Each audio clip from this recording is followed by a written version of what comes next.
thank you for staying with us on the AM show. We get into our big stories at this point in time. We're going to be focusing on yesterday's SONA as delivered by His Excellency the President, as well as the e-levy, which recently was passed into law. Of course, it awaits the assent of Mr.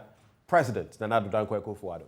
On the other hand, the minority is saying this is not going to happen, that this is not procedurally speaking, it wasn't the right things were not done. We've heard from the Member of Parliament for Efutu and Deputy Majority Leader who has also said that no, in fact, this matter is dead on arrival.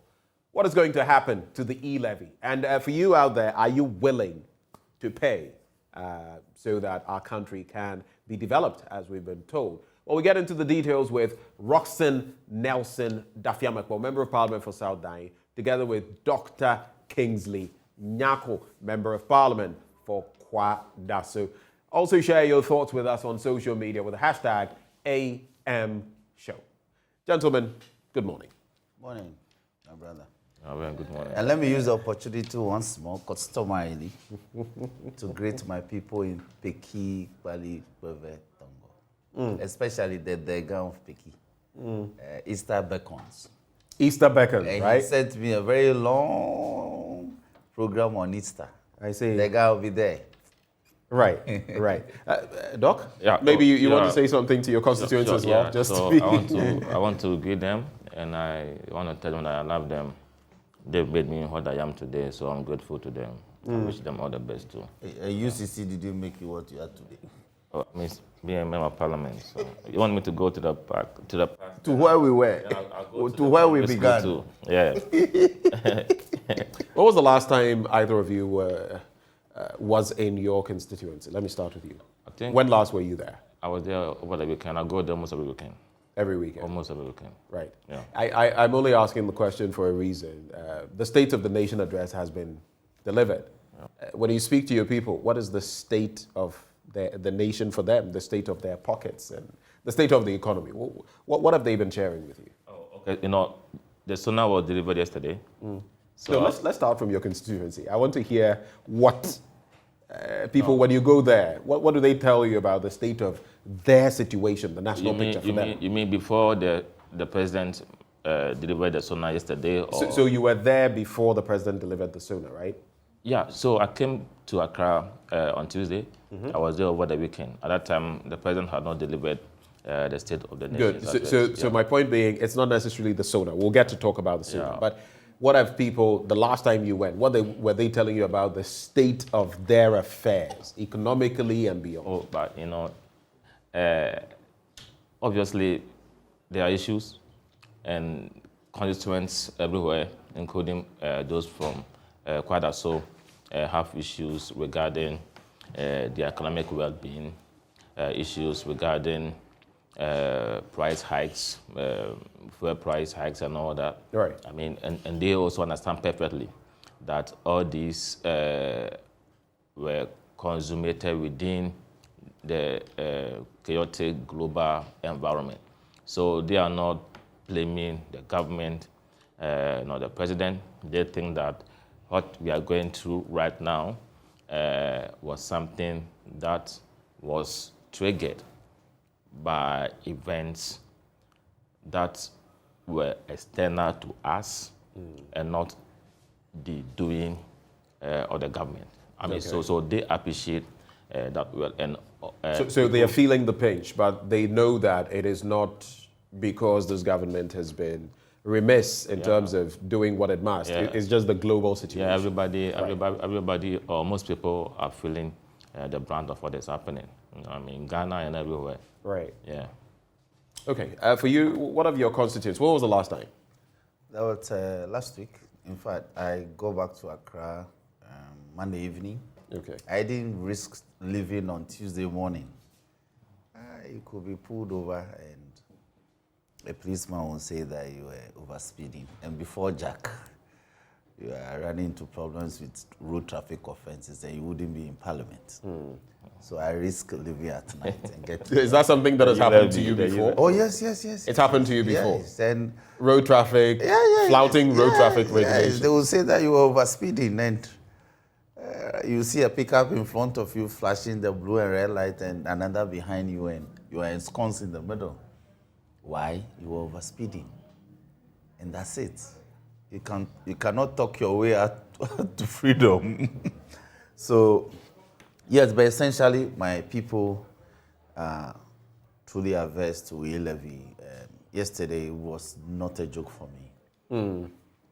I didn't have it easy. In fact, the night before yesterday and yesterday, it was difficult. We tried to explain the circumstances. When you say it was difficult? Yes, they don't appreciate the fact that e-levy has been passed. Right. They simply can't appreciate it, that it's been passed, and that they will bear the brunt of the things we have spoken about that they will bear. And what happened to our numbers and all. And I told them that, for instance, on that fortuitous day of Tuesday, right, the honorable member for Asen North had to be in court. Interestingly, in two matters.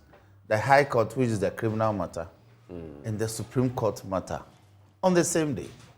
Somehow. And but by saying this, are you reading meaning into it? No. I'm just saying, somehow. Because it was the same day on which the e-levy. Thank you. Because you see, we've been warning them that don't surprise us. You came to Parliament to say that let's take e-levy and the certificate of urgency as far back as December 15th. And so by December 20th, the report from the Finance Committee had been ready and brought to Parliament. And late. What was outstanding was the debate. Right. Okay? The taking of the report and the debate. And that took this government nearly 4 months to do. So if you recall, every Friday when business statements are submitted and I don't see e-levy featuring, I'll be on my feet and practically crying. That bring the e-levy, we are ready to debate. So don't surprise us. Last Friday, this matter was raised. Right. They said, the Honorable Apenyo said, the e-levy will come when it will come. And so on Tuesday, we were surprised. Truly. But when you say you were surprised, I am surprised that you're saying you were surprised, because all through there had been some hinting that the e-levy could be tabled at some point.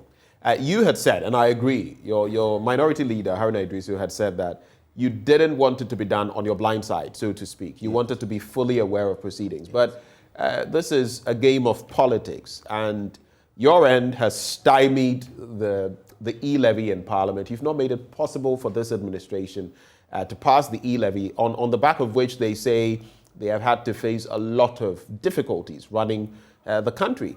So in this instance, you've had your members in Parliament, your numbers, time and again, all of your 137 in Parliament. So what happened this time?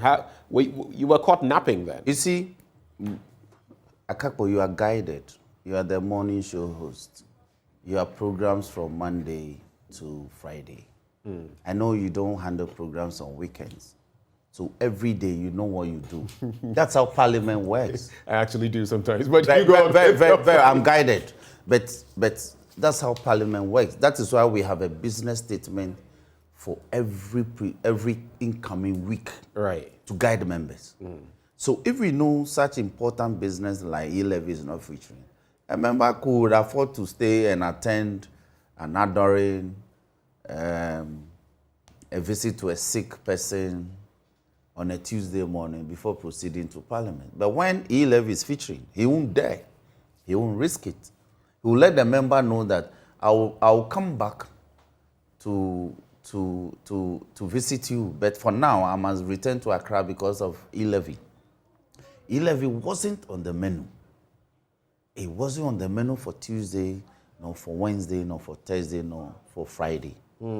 So as members of Parliament, we arrange our affairs according to the nature of business we have and the priority placed on them. So you're saying this was unfair Exactly. to you? Exactly. Then two, I was also of the opinion that it has lost its agency status.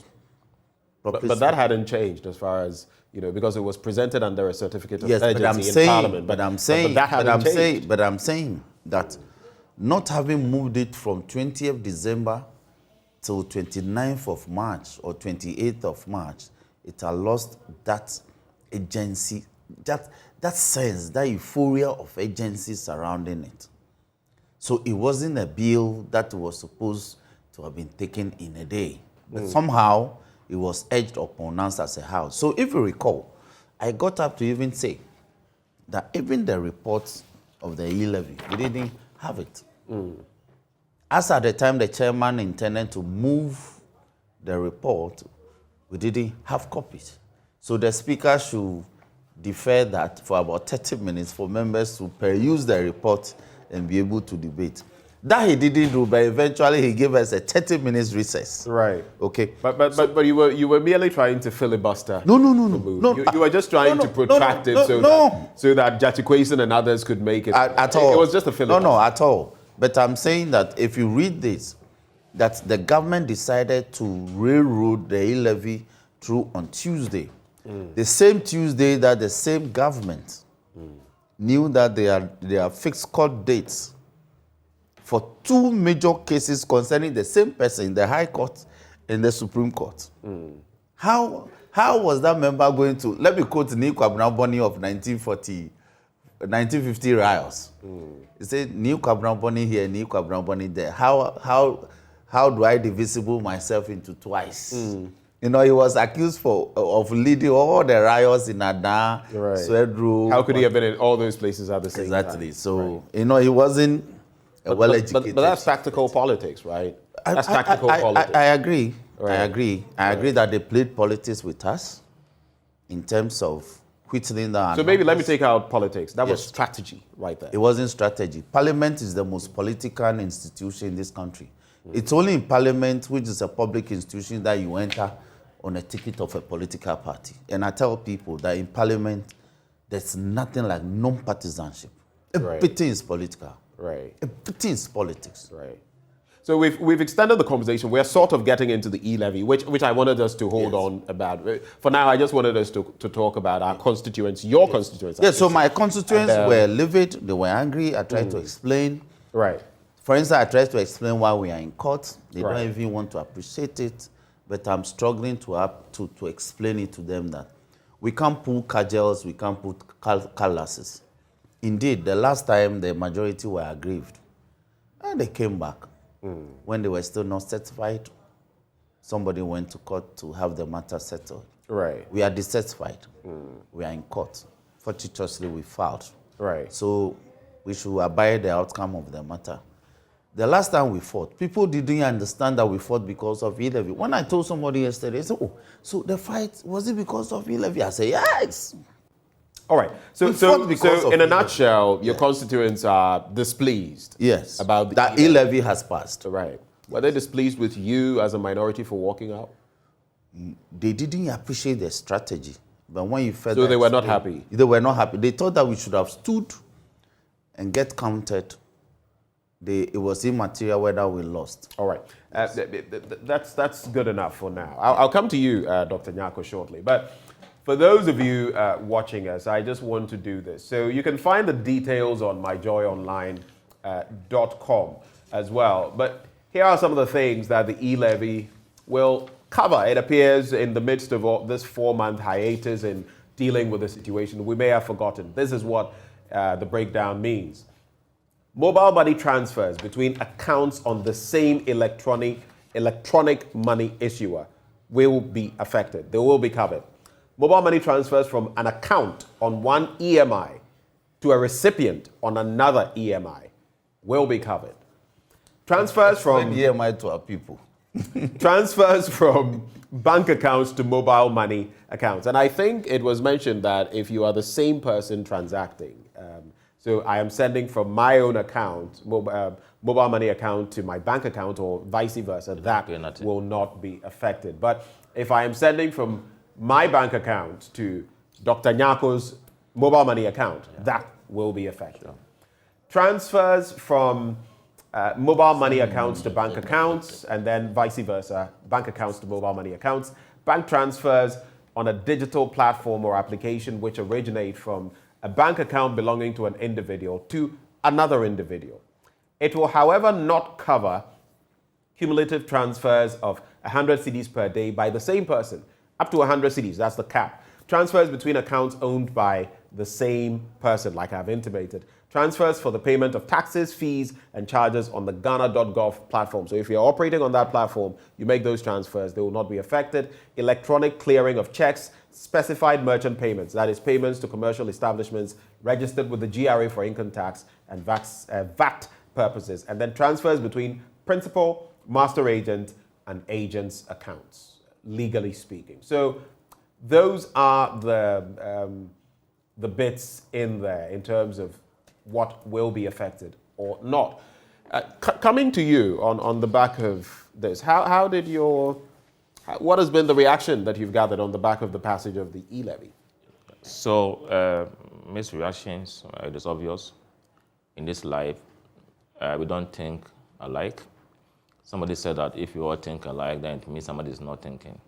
So we have differences in terms of opinions and our thoughts. Right. I don't expect everybody to accept a policy or an opinion. Okay, there should be diversities and divergence of opinions. Right. But what matters is that majority should always lead or carry us along. There are some people who are not happy with the passage of the e-levy, but there are a lot also who are happy about that. So for me, the bottom line is how do we ensure that the e-levy is managed efficiently and effectively to benefit our society and our individual selves. For me, that is the bottom line. With the disagreements, that is fair. Right. It is obvious, it is normal. But now that we've come to accept it, let us move along with that and see its consequential benefits on us. And incidentally or interestingly, the passage of the bill was the same day that the Black Stars also did us that miracle by qualifying us to the World Cup to be held in Qatar. Right. And if you realize, the victory sort of watered down some of the negative reactions towards the e-levy. So for me, I think it's a good omen. It came at the right time. Right. And I think that... A fortuitous moment, right? It all happened on the back of this, and it calmed people down. It was the old man's birthday also. So for me, I think that the old man up there smiled at us on that day. And I want to plead with my colleagues on the other side of the aisle that let us allow bygones to be bygones, and let us forge ahead and move on. At the end of the day, by allowing bygones to be bygones, should they, for example, stop the process that they've initiated at the Supreme Court to get clarity on some of the standing orders? In fact, the Supreme Court ruled on some of these matters recently in terms of what number constitutes a quorum. And when you do the math, you would realize that you would get 137 points, there's no half 3, 5, something like that. And there's no half a person. So it must be rounded up to 138. You did not have those numbers. I mean, we'll get into that detail. But when you say bygones, we should let bygones be bygones. let us move on. You see, do you feel? No, that's what I'm saying. Yeah. Do you feel they should just look? It has been passed. Let's get over it. Yeah, that's my point. In the spirit of patriotism and the spirit of the betterment of this country, let us move on. Because of what has happened, I don't want to raise issues that will muddy the waters. But suffice me to say that, you remember when my colleagues allegedly rejected the budget? I think you rejected, not allegedly. Okay. You came to rescind. Okay. In fact, you moved. Okay, I think he's talking about the fact that, like it or not, it was later accepted. It wasn't alleged. So you actually rescinded. My brother, Okay. Roxanne, please allow Dr. Abbott. Okay, please allow keep your words. I keep my words. No. But the words convey meaning. Is it? But the point I'm trying to make is that you realize that on that day, they didn't have the numbers, but they insisted that what they did was right. Do you remember? We told them that what they did was not right. They said it was right. They insisted in the face of the law, our standing orders and the constitutional provisions. I get it. Let's come to this current situation. No, let me answer properly. Right. Is it not ironic that the same people who earlier on had held on to that 137 as the right number to take that decision are now saying that what we did was wrong? Do you find it hypocritical? I want to choose my words carefully because of the situation that we found ourselves in. That's what I don't want to make. But you see, what happened on that day? Okay, I'm talking about the day we passed the yield levy on Tuesday. Right.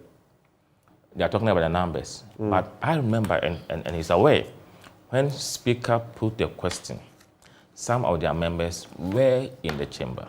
You see, because when Aruna Idusu, my respected leader, was making his submission, he did say that when he was done, he will wait for the majority leader to make his submission before they exit. But as soon as he ended, he left. Right. And Chairman Sabonsu yielded his submission. Because he didn't. He should have concluded the debate. He didn't. So while they were leaving, he prompted the speaker to put the question. So he put the question when some of them were still in the chamber. But for the cameras, I suspect that some of them would have run. But for the cameras, they couldn't do that. So they were captured in the chamber when the question was put. And the eyes were vociferous. That's the point. So the decision time. But the eyes would not have been more than the 130. No, at that time it is between eyes and nose. Right. And since there was no no to respond. But he has to prove to me right that what I'm saying is not true. I saw some of them right when the question. I get the point, and maybe we'll need visual evidence to back this. So the number to make decision at that moment was there. Okay, I just wanted to make the quick point that I don't think it is here or there. The point you make about the fact that they disputed the 137, or they felt 137 stood initially when it came to the budget's approval, and now they are saying it must be 138 because, like it or not, if 137 that was quashed. Do you get it? So we're sticking to 138, and now they are saying you also can't shift goalposts. If 137 didn't work, you can't operate with that either. But your point is that some of their members were there. How do you respond? You have a quick rebuttal. Yes. This is purely a legal matter. Our standing orders, order 109, it says and 109 has been popular. Yes. Very popular. It's the most notorious. In fact, order 48 used to be the most notorious. That's right. Quorum. But now it's 1091, Sabro 1. It says no question for decision in the House. Right. Shall be proposed for determination unless there are present in the House not less than 1/2 of all the members of the House. Right. And except otherwise provided in the Constitution, the question proposed shall be determined by the majority of the votes of the members present and voting. And the instructive phrase in this provision present and voting is present and voting. Not present and walking out. Right. Yes, not present and deciding that you won't participate. That's the law. But you're present. Do you think? No. I'll let you get into. I'll let you get into present and voting. No, Akakpo. Our viewers, they listen to him. Okay, you so go. Let them listen to me. Go ahead.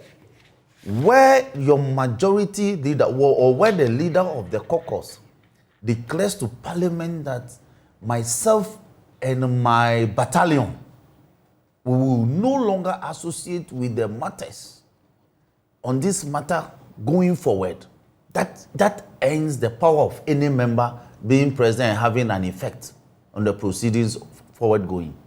So if you recall, on the 26th of November, when the majority leader decided to walk out with his troops, Speaker did two things. First, he asked that the walkout be recorded. And two, he asked that the numbers of the members in the chamber be taken. Okay. When we walked out, majority leader was in a hurry and asked the speaker to put the question. And that was contrary to procedure. Why do you say he was in a hurry? He was merely taking advantage. No. You don't take advantage. No. There are some matters because you were still on the floor. He has used the walkout procedure of Parliament, perhaps more than the minority leader has in their lifetime in the chamber. So he knows that when you tell the speaker that myself and my troops, my battalion, we are walking out is a process. You don't just vanish from the chamber. So proceeding stalls a bit. In fact, to assure order, you must allow the troops that are walking out a bit of time to walk out. I am not saying, look, on the 26th of November, the votes and proceedings shows that 274 members of parliament were present. Was that not the case? Did the Supreme Court take that into consideration when they were ruling on issue 3? They did not. They rely on the actual number that was present and participated in the vote. So the phrase here is that present and voting. If I'm present, I'm not voting, you cannot count me. Right. It's as simple as that. Let me go to the Constitution. No. He's making a point. Yes. Let me go to the Constitution. It says that Constitution, Article 104, is the same provision that has been lifted in 109. Except as otherwise provided in this Constitution, matters in Parliament shall be determined by the votes of the majority of members present and voting, with at least half of all the members of Parliament present. So, if they claim that in the video evidence there were members who were leaving but their bags they were still on the floor and their bags were to the chamber, we were not participating in the proceedings, and it's been declared. So we'll leave this matter for the Supreme Court. That is why I am happy that we've gone to court. Our base should relax. Let the Supreme Court make a pronouncement. Whether the gavel falls on the left or on the right, it is the best way to determine the controversy in question. It appears, though, that when it comes to the Supreme Court, you've not fared well. I've disagreed with the Supreme Court by my training. You've practically won nothing that you've taken to the Supreme Court. No, it's not correct. It's when you look at the election. I'm saying you've practically. I didn't say you've. Which is not correct. Won nothing, but I'm saying that which is not you've correct. Practically won nothing that you've. No, which is not correct. From the election petition in 2020 all the way to. No. We've won some cases. We've lost some. Which are the ones you've won? Nobody ever wins everything. Roxanne, which are the ones you've won since the election petition? We won since the election petition. Which one? 2012. Whatever you've tabled as far as the Supreme Court is. We've won a few cases. I'm saying that practically you've won none of them. No, practically. We've won some. We've had some pronouncements in our favor. We have judgments in our favor. Which ones? I won't sit here. I may not be able to state them clearly. Okay. But I'm aware. No, just for the record. Right. Just for the record that the NDC has taken some cases to court. Right. And won some. All right. Lost some. Of course, I'm open to correction as well. That's why I'm trying to. I'll get those matters. Sure, you can do that. Just to wrap before Dr. Kingsley Nyako comes in, I want you to. But let me as well. I was going to. It has to be brief because I want to find out. I was going to wind out with the Supreme Court's own pronouncement on quorum. If you go to page 19 I just read this paragraph. No, I won't read the whole thing. It's not different from just the last paragraph. This is an exposition. Please go ahead. Yes. It says that, in effect, the framers of the Constitution place voting in Parliament on a higher order of importance or magnitude than debating. That's why Parliament can commence business and proceed to debate a matter as long as at least 1/3 of its members are in attendance. It cannot proceed to take a decision on a matter by vote unless and until at least 1/2 of all members are present. The higher quorum threshold for voting set at a minimum of half the membership of Parliament is designed to ensure that decisions of the House which carry legal or legislative consequences are not taken unless at least half of the members of Parliament is in attendance. Right. It is designed, in effect, to prevent a minority of the members of Parliament, not minority group, but just fewer members of Parliament, from proceeding to decide a matter with binding legal effect. What the Supreme Court is saying is that at all material times, and you see, I've heard them say that they didn't vote, they took a voice vote, but a voice vote is a form of a voting in Parliament. Voting doesn't mean to go and cast a small piece of paper in a box, but voice vote is a form of voting. So what they did amounted to voting. They didn't have the requisite numbers. We did. They had 136. We did have some of for you the were records. Adjo Asafo wasn't there. One other member, my friend, wasn't there. About 10 of your guys were there. Who wasn't there? The member for Ahanta, He's not well. the minister for chieftaincy. The chieftaincy affairs He's minister. not well. He's not well. Yes, he wasn't there. And I So think, you didn't have the numbers. I think- you had 136. I think we should feel for him and his family. Of course, I he's don't my want friend. to bring him into this We- discussion. And I We've totally- been I lawyers totally before we respect- came to Parliament. I totally so respect that. I mean, so yes. many comments have been out there that have been And it's so very unfortunate. uncharitable, very uncharitable It can happen comments. to me, it can happen to anybody. Exactly. So, you see, let me put two things across quickly. It is also possible that when my good friend and leader, Haruna Dusu, asked their members to work out, some of them didn't or were not even willing to do so. No. That is not I'm even a saying matter my- for debate in no, Parliament. wait. Because see, No. Don't make this some of argument. them- no, any some of more. them No. could have- some Roxanne, of them could have- let him make his some of point, them and could then we have- shall debate it. Some of them could have done so reluctantly. Maybe that was the reason why they deterred when they were leaving. And again, it is also not instructive that the same Supreme Court ruling that my good friends rubbish, We didn't rubbish. denigrated, We criticized constructively. use No. uncharitable words. They are going to find solace in this same ruling. So my point is that we have to be very careful in this life. So does it mean you this shouldn't life- respect the rule? Roxanne, I'm not Roxanne, saying that. I'm saying that. please you let see- him make his point. You see, we shouldn't create the impression that we support a particular position when it suits us. And when it doesn't, then it is bad. We cannot have it our way all the time. So we need to respect the positions and opinions of our state institutions. That's the point I want to put across. Right. But, there's no need for us to contest over what has happened already. There were contestations regarding the e-levy for about 4 months. But now that it has been consummated, as I did say earlier on, It actually hasn't, because we're still awaiting the assent of Mr. President. yeah, That's the final yeah, step. I mean, yeah. who knows what could happen? No. And there's also the bit about taking the petition, in fact, which has been done at the Supreme Court. And so all of that, I don't even know. I mean, if the President does go ahead to give his assent, or would he be bogged down by the pending, decision that the Supreme Court would have to deliver?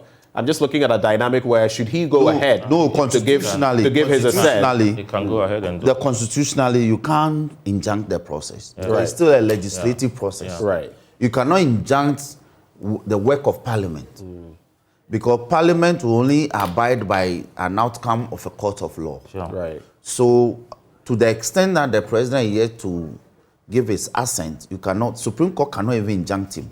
Right. What they can do is they make pronouncement going forward. In fact, the Supreme Court has the power to strike down the whole legislation as being unconstitutional. They can do that. Right. In fact, they can also say that the processes, like we are praying the court, that the process that the House used in passing the bill into a law was fraught with unconstitutionality. Which would then nullify what was done? Yes, but they would direct that we should go back and correct that. They cannot say that it cannot be done.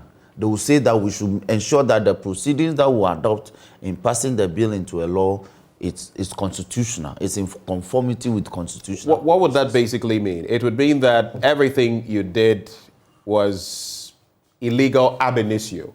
And so you have to do it again. You have to do it again. Initio. Right. Up to the point where the report was taken. Not when the bill was laid, it was constitutional.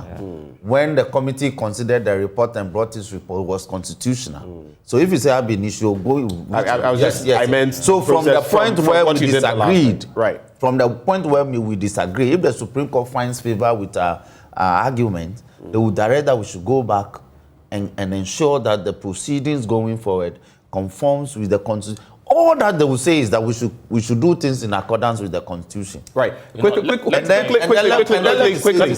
me say this. You see, even in the law school, as students, a whole question can be set for you to criticize a Supreme Court decision. Everybody will be asked to criticize the decision. They will say, critique the decision. So by our training, we are taught to criticize the. So there's nothing wrong with that. Exactly. Right. But you must do so constructively. So what you're hinging, Dr. Nyako, what you're hinging your hopes on is the fact that you agree you did not have the numbers on the day. From your end, if we're counting your end, 136, you obviously did not have half of the quorum, right? The requisite. I just want that to be clear before I pose my question. As far as I know, I think Adwoa is the one that I don't know whether she's in the country, but I know that she's not available. So that is as far as you know. Yeah. He has gone ahead to say there were 136 of you instead of. Oh, but yesterday I heard their ranking member for Food and Agriculture, Eric Opoku. I heard him on PCFM saying that we were 137. Okay. I heard him. I guess you're, because we've had problems even with the attendance sheet and all of that, where some people say they were present and others they were listed as absent. In fact, the former majority leader, Cletus Avoka, who sits parallel to where the two deputy speakers. But Roxy, you know that this thing happens all the time. But there's ample opportunity for you to remedy. Correct. The votes.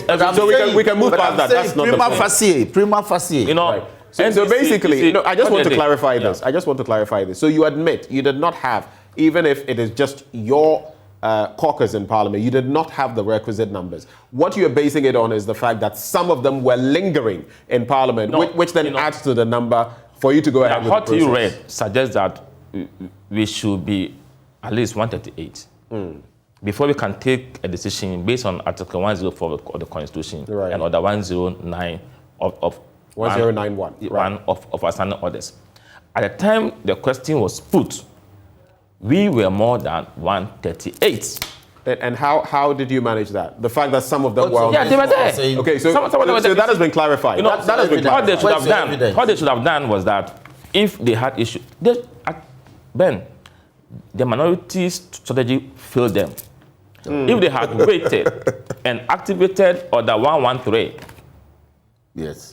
But they were not there to. So let's read Article 113 of the Constitution. 113 says that when the question has been put by Mr. Speaker at the conclusion of the debate, the vote shall be taken by voices, aye and no, provided that Mr. Speaker may, in his discretion, instead of declaring the result of the voice votes, call for a head count. Right. So they should have done that. So 113 of the standing orders, just to clarify, points to the fact that, of course, when the voice vote is made and the Speaker can't determine, because it's a voice vote, aye, no. And if he can't say that this one necessarily is carrying the day, you would call for a head count, which then would have brought to bear the fact that you don't have the numbers. The issue of how do you respond to that? In fact, was that not a failure on your part? No, it wasn't at all. In fact, by the decision that they got recently from the Supreme Court, even to take a voice vote, the Speaker ought to have the numbers checked.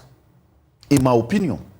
In your opinion? In my opinion. Right. In my humble opinion. Because you see, there's no distinction between a voice vote as a means of voting and casting ballots as a means of voting. It's only an alternative. So for me, the clerk of Parliament should advise the Speaker that even taking a voice vote on a matter pursuant to the Supreme Court decision, you must be certain of the numbers. It is only then that you can determine that the ayes actually have it. actually have it. So if you're not there to raise this particular standing order, how do you say that we don't have Dr. Nyako, Supreme Court decision is a decision in real. It's a decision to the whole world. You don't need notice. Right. You only have to abide. Was that not a failure then on the part of... At all. No, hold on. I'm not saying the minority. Okay. Was that not a failure then on the part of the person who manages all these affairs? Yes, you can direct... You can... No. You can direct this. The clerk is the chief advisor to the speaker on all matters. Yeah, but the speaker is supreme in Parliament. The power to interpret the standing orders is vested in him. It lies in the speaker, but not the constitution. So it is the duty of the clerk and counsel attached to his office to be advising the speaker regarding the meaning and the interpretation or the consequences of a new Supreme Court decision. Yes, but when you say that inherently it is vested in him to do the interpretation, he should also know no interpretation of the rules, right? Not of the constitution, right? So, but it's the same standing orders we're talking about. The Supreme Court made pronouncement on the constitution, and by that. Actually, is striking down a provision of 109, I think 109.3 or so. So, the Supreme Court decision, you don't need notice. It becomes the law pursuant to Article 11 of the Constitution. It's become part of our laws. So you only have to abide. Did not err. For me, the clerk must advise that even a voice vote. But there is greater responsibility. Yes, the clerk of parliament has his own role to play. He was present. But there is greater responsibility on the speaker, the right honorable speaker. The speaker is accustomed. No, the speaker is accustomed to doing things in a certain way. Until a month ago, when the Supreme Court says, at any time that you want to vote on a matter, the only thing the Supreme Court failed to say is that a voice vote amounts to a vote. And in my humble opinion, a voice vote on any matter amounts to a vote. So even to effect amendments on provisions of a bill, it's a form of a decision. You know, Ben. Because we vote on amendments. Quick interjection. He is older than me when it comes to Parliament. What I've seen in Parliament is that in most cases, when there are issues, the clerk or any of them goes to the speaker to have discussions with him. So the speaker can disagree with what the clerk, and vice versa. Right. If you look at Order 5 of our standing order, it says that in case of doubt, this order shall be interpreted by Mr. Speaker as he deems fit. Okay, so as he deems fit. Yes, that is why I haven't relied on the standing order. I said constitution. So if the speaker felt that what was being done on that day was wrong, he had the discretion to disallow that. Because I remember when Chairman Sabunsu, our leader, asked him to put out the question, he said that, so are you suggesting that you are yielding your opportunity to debate? Your debating time. Yeah, your debating time. He asked him, because it means that he knows what it was about. Then he said, yes, I yield. Okay, that was when he put the question. And Speaker also saw that there were remnants of our... remnants? There were some of our colleagues who were there. So he put the question. We were not there's there. No doubt we about were that. not there to participate. The rules are clear. We were filing out. How is the member filing out? So of course, I get your point. You see, what I'm pleading is that, as I said earlier on, there's no need for us to belabor this whole point. But that's what you are doing. Oh, no. Initially, I made that point. That's what you are doing. Initially... Some of your members were on board yesterday. The heckling is becoming... No, I made that point. Let's make our points. If you listen to me earlier on, I said that we should let bygones back. Remember? Yes. But because you brought some issues, at times I also have to bring clarity to what you say. So otherwise, you're bringing your view. Your point is clear, Dr. Nyako, and yours as well. But so what it boils down to is you feel that on the back of the fact that these other members of Parliament, though in disagreement, were on the floor of Parliament. We were not on the floor. They sort of legitimized this decision. We were not on the floor. Yes. You are going back. Was it the standing orders you were referring to when you spoke about, or it was the Constitution? It was the Constitution. participating and voting. In addition to the... Which they were not. So that aspect of it, we shall leave to the apex court to determine, to give some understanding. It's not every member who participates, who votes. The catch is that you should... I mean, there are some who are there, but they don't vote. Yes, but it says participating and voting. So all of them, all of those that are to be counted must be participating and voting. Yeah, participating and voting. These people clearly were not going to vote. But they were in the chamber, they were present. But we were not present. They were not going to vote. If a member is filing out, how is he present? I mean, they were walking out, so they were clearly not. When you were filing out, Roxanne, hold on. Even if you can couch it in the form of maybe they were. Even if you couch it in the sense that by being there, guys, hold on. Even if you couch it in the sense that by merely being there, they were participating. Let's even say that. Were they voting? Were they willing to vote? That's another aspect. But like I said, let's leave that to the courts. But the very bit about the speaker. Yes. Even when the motion was put forth, and knowing that your membership was walking out and all of that, and allowing this to go ahead, was that an error or not? Well, do you get what I'm saying? I think that the speaker is also human. Some pressure was brought to bear on him by the majority leader, because it was uncustomary of the majority leader to not conclude a debate of this nature and suddenly erupt and say, I urge you to put the question now. I urge you to put the question now. Yes, but the speaker can't be bullied. So I agree. He can't be forced to do anything. I agree entirely with you, but this is in context. The last time they walked out, and let's place these matters in context. The last time they walked out, Speaker was very calm. And actually did two things, like I mentioned. Demanded of the clerk to record the walkout as part of the procedure, legitimate, of course. And two, to give them time. It took them close to about 10 minutes. They were riotous. They were shouting all sorts of invectives at Asiedun Ketia and all. So eventually, they emptied from the chamber. Then proceedings quieted down and Speaker proceeded. Right. Okay? They didn't extend those cases to the Speaker to allow us to exit, to disgorge from the chamber. He was in a hurry to have his pound of flesh. That I urge you to put the question, I urge you. So we are saying if you put the question, the record will show that we were not there, we were not participating, we were not voting. So you had 136 members. So this matter, we have since yesterday sprung the jurisdiction of the Supreme Court into life. But interestingly, I'll let you come in. I beg you 1 second, just to clear something. Because when we were discussing the Article 104... So quickly, let's get to it. We were trying to talk about participating and all that. I can't find it here.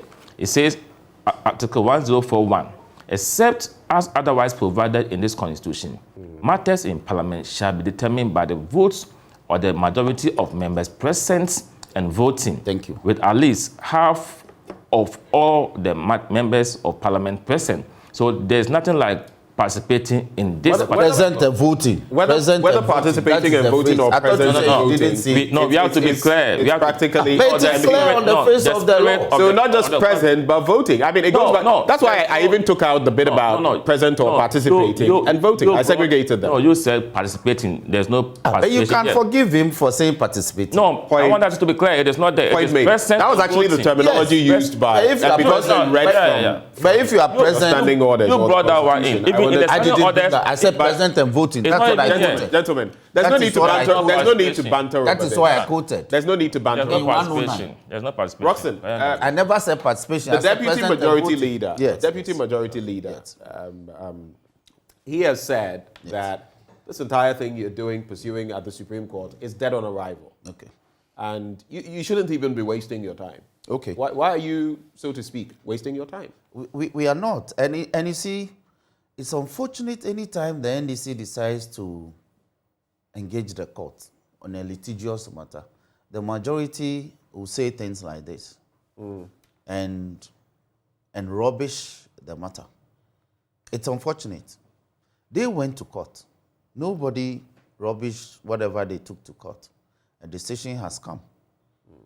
We Is that in itself, very, very quickly, Yes. I'm sorry I have to Yes, come in, but yes. we've seen a few instances where this has happened, even on the back of the e-levy and the last ruling Yes. by the Supreme Court. Do you feel, does that constitute contempt of the court in any way, in terms of how sometimes we hear some of these comments, which some say could affect the decisions of the court? Yes, yes, as because they're basically saying that as trained lawyers, in essence, the yes. Supreme Court should also throw this out because it's of no consequence. You see, as trained lawyers, you can describe your opponent's case as having no basis in law. In fact, some of the opposing arguments you can make is one of those. That the argument, the case is baseless. It's not grounded in law. Exactly. So the case should dismiss. The court should dismiss it. Lawyers can say that, but politically speaking, when you leave Parliament, yesterday he was on the floor, saying that going forward we should build consensus, we should let bygones be bygones and all. Then you come onto Joy FM and make these sort of statements that we are wasting our time and all that. You are incurring the wrath of the minority. What you could say as the leader of the House, in fact, the third most powerful, I see him as the third most powerful, aside from the minority leader. The deputy majority leader is the third most powerful in terms of membership of the House. What I thought he ought to have said is that he has received notice that the minority have taken this matter to the Supreme Court. And so he thinks that we'll leave the matter for the Supreme Court to determine. Right. But in the meantime, he wants to aid the minority for us to move forward with building consensus until the matter is determined on its merits. That is why a leader who is seeking to hold the House together. So as we talk about consensus, that's how he... That's how he ought to have spoken. Right. But if you come and say that we don't have any case and that we are wasting our time, you are incensing the other half. You disagree? Oh, but I mean, to some extent, I wouldn't deviate from what he said, but this shouldn't constitute a ground for not building consensus. It shouldn't, you know what I mean? You shouldn't say that because he said this. Our colleagues, what I've seen about them is that anytime you say something that goes against them a bit, then they're saying that, you breach trust and all that. For me, I think we shouldn't go to that. Has the majority breached trust? I mean, it's becoming a fabric or a pattern in the fabric. I've had Sam George sit here say that you in the majority, you say one thing, you do another thing. I've had Al Hassan Suini, Murtala, Honorable Murtala. It's because talk about on the e-levy. They have said that even in terms of the percentage and some of what was peddled at a point that the minority leader came and said, decisions were made about figures and all of that. Then you come on the floor and different things are said. That's an example. So they keep saying that in you negotiation, keep shifting the goalposts, and that doesn't work well for Ben, in negotiations. For, the work of Parliament. If you make a proposal, you don't expect that proposal to be accepted in total. There could be variation. Right. The fact that I need something from you doesn't mean that at all material moments I should be at a beck and call. Right. I mean, that shouldn't be the premises for any meaningful engagement. We need to be compromising here and there. But that reframe, that if you say something, right, you undermine trust. I mean, you've undermined cooperation. That shouldn't be accepted within the jurisdiction of what we are trying to achieve mutually. You know what I mean? All right. Let me borrow his submission and put it back to him that in the same way when you brought e-levy as a proposal and we objected to it, in negotiations, your way ought not to be the way all the time. And yet you bastardized us. No, we came down. How did you come down? No, at least what we have all agreed to is... How did you come down? It's 1.5%. But their counter offer, if you look at our... I like the way you're weaving in the legal terms. If you look at the other paper that we look at on Tuesday, they are getting zero. Zero rated tax. Zero. Yeah, zero You know rated tax. It's zero. Yes. We are saying at least. So I'm borrowing your argument to counter. At least your give statement. some figure. You don't give zero. I want us to wrap on Zero is outright points. rejection. Two quick points on the e-levy, and then we can move Okay. on. Your General Secretary, Esiedun Ketia, has said that and he himself, a former member of Parliament, long-standing member of Parliament, has said that the office of the Clerk of Parliament has been compromised on the back of some of the things we've seen in terms of attendance and all of that. Is that a position you agree with? To the extent that it is glaring on the face of the record. Is this the first time this is happening? No, not at all. Not at all. But he has his basis for saying so. You see, but he buttressed it with another very, very important omission, which was the fact that on every order paper, the yellow one is the order paper, the green one is the votes and proceedings. In the votes and proceedings, out of 9 members who were listed to have been absent on Tuesday, 8 are NDC members, and they were all present in the chamber. Now he says that on the order paper, a very important item, which is the correction of votes, which features at number 4. It's customary. You see, this template, it never changes on the computer. Right. This order paper, it's a template. They never change it. What they change is the order of the sitting number. So this is for the 31st sitting of the first meeting of Parliament. So if they go to Friday, 18th March, what you see is that for the 32nd sitting of Parliament, those are the only things that they change. But the correction of votes, which is the item number 4, which is perpetual, got deleted. So on the day that the president came to the house, yesterday, for us to do business, when the order paper was printed, there was no place for correction of votes. For the anomalies in the correction of votes for Tuesday sitting to have So to put it succinctly, what do you agree with what Esiedun says? On these two bases, is the Clerk of Parliament acting incompetently? No. I'm tempted to believe what he says because he's canvassed 2 grounds, 2 very strong grounds. Okay?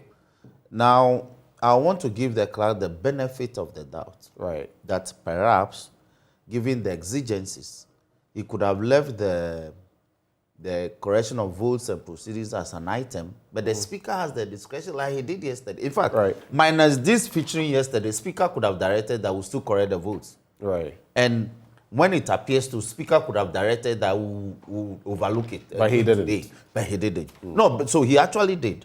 Even though he was absent, Speaker said, we'll correct the votes and proceedings today. Right. Okay.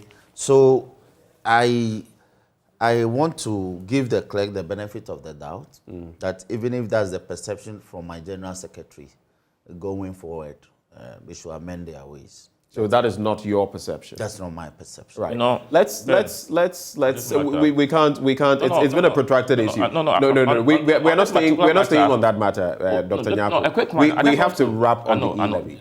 A quick one. 30 seconds. He knows. I'm one of the active members who normally correct the votes and proceedings. Okay. Yesterday, when I got there, I went through the votes and proceedings. Then later, I saw that it was not captured on the other paper. And my initial instinct was that, is it because the pen was coming? Ceremony. Yeah, so that was what came to mind. Because whether it was there or not, we will still correct it. And in terms of the absentees, it happens. At times, you'll be there, you'll be marked absent. Because when you go there, you have to go to the tables, the tables of the table office. Yeah, to sign, or they bring it to you. Some of our members at times do forget, so they don't sign. So this is something that normally happens. So for the General Secretary to impute wrong motives into, the clerk's behavior, for me, was quite unfair and undermining, especially when he sits on the Parliamentary Service Board. So on 30th November, what happened that we said was an illegality? Why didn't he condemn him? To what effect? That what happened was not right, because we felt it was not right. We What- could have what- we could what have wasn't also right? ascribed motives, What wrong wasn't motives right? into his behavior. No, what wasn't right? I said earlier on that when it suits us, No, what we are wasn't okay. right on, When it goes on against 25th us. So, of November? and if you watch General Mosquito, Roxanne, hold it. if you watch him, anytime decisions go against his political party, he bastardizes. No. You know what I mean? And for me, that is no, not right. Akapo. He's a senior person. I will not in the- allow no. Dr. Nyako He's to a say senior that. person in Let politics. him make his. No, Roxanne, no, Roxanne, We are not talking about any Roxanne, other let him decision make apart his from point. this No. content He of- merely differs in opinion. Let him make his You know, point. You can come back and let him make his point. He's a respected person in our politics.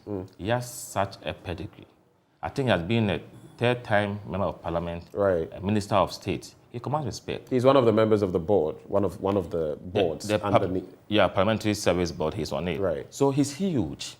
And people of such caliber, I will plead with them to be guided in terms of their public utterances. Do you feel it was unfortunate, with all his experience, do you feel it's unfortunate that he's talking like this? He could have avoided that. You remember about 2 or 3 weeks ago, he said that if the deputy speakers decide to vote, you have the right to hit them or beat them. You know what I mean? You don't make these comments, you know what I mean, as an astute politician.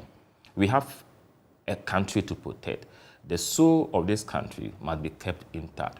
One day they might come to power, and the same institutions that you are bastardizing, how do you even work with them? And this should be an admonishment for all political actors that we have to be measured when it comes to our pronouncement. A decision might go in your favor today. Somebody might err in error.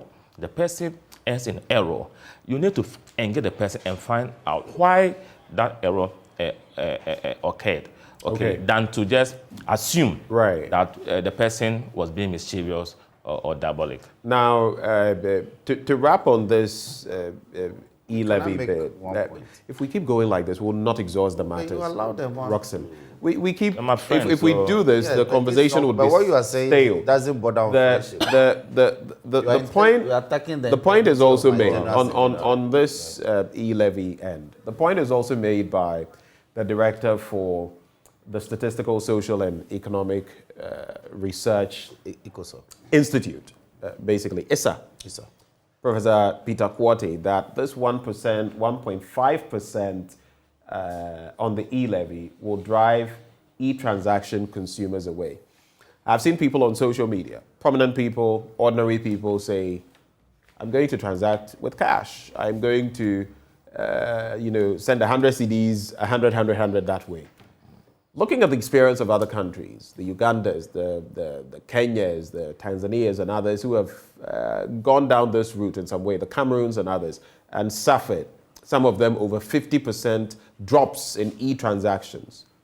What do you foresee? Do you feel this is legitimate? Do you feel you might be chewing the shorter end of the stick? Because yes, you've imposed the levy, but there are ways around it.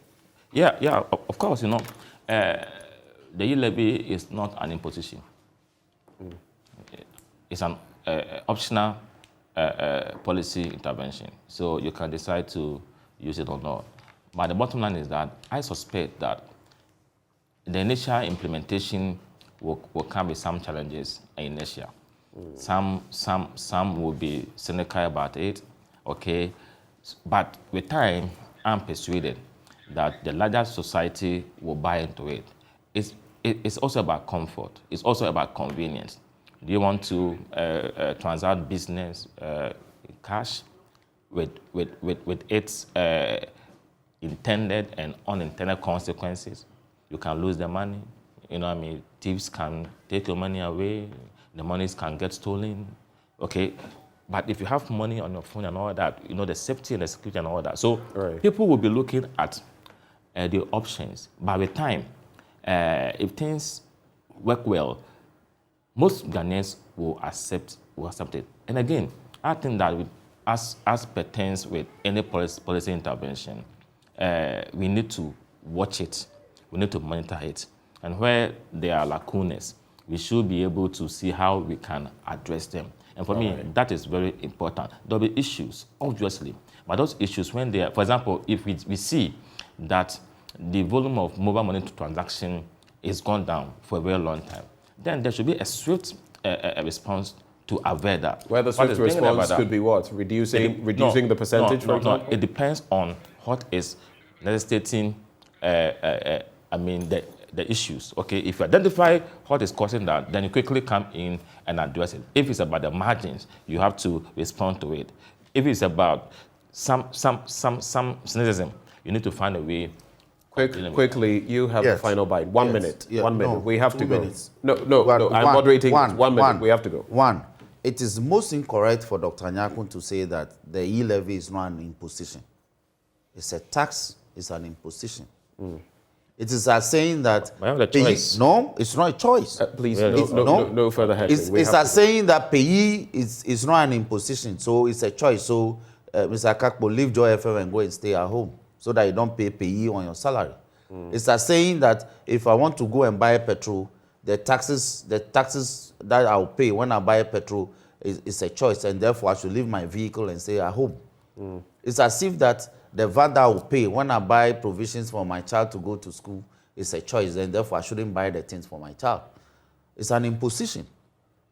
They are saying that when you engage in it, you pay. Right. There's no option for you. And you don't. So, no, how are you saying that? Look, stadium. The Kumasi. Is that your final point? Hold on. No. 30,000 tickets were sold through e-process when Black Star fans went to stadium. Some were 30 Ghana. Thank you. Do you pay hold levy on it? By e-levy, you are going to pay when you buy 30 Ghana. When you buy tickets to go to stadium. Do you know how many people buy tickets for adults? You are making different variables. No, it's not a different variable. That is the wrongful assumption underlying e-levy. All right, gentlemen. So clearly e-levy is an imposition. E-levy is of deleterious consequences to our economic transactions. You decide to You're asking people. Now you can't travel on an airline by going with a paper ticket. Right. Won't you pay e-levy when you go online and buy the ticket? Yeah, so why are you saying that it's not an imposition? All right, gentlemen. I would have to say thank you. Thank you, Dr. Nyako. Thank you, Dr. Nyako. Thank you. You are asking people to carry less cash. You are talking about cashless economy. These two joined us for the conversation, our big stories. It's heated here in the studio, but you can pardon them for that. Roxanne Nelson Dafiamako, Member of Parliament for South Dai, and Dr. Kingsley Nyako, Member of Parliament for Kwada. So they both joined us.